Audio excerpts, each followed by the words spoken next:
Kabayan, alam mo ba yung gagawin ko ngayon? Gagamit pala tayo ng saba na mula sa India.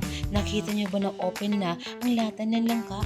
Mabilis lang siyang gawin para sa napakasarap na merienda. Binalatan ko na ang saba at hihiwa-hiwain.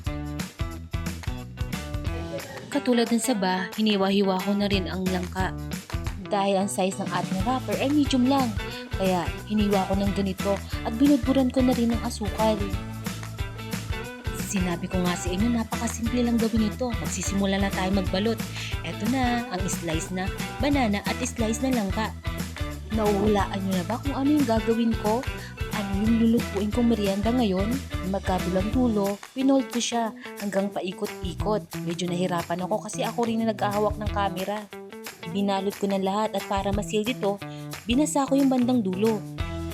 Alam nyo ba kabayan na mas masarap ang saba na galing sa Pilipinas kaysa sa galing sa ibang bansa? Panlasang Pinoy ba? Siyempre, hahanap-hanapin natin yun. Konting-konti na lang, magpiprito na tayo. Matitikman na natin. Alam niyo na ba kung ano yung ginagawa ko? Simulan na natin magprito. Eto na!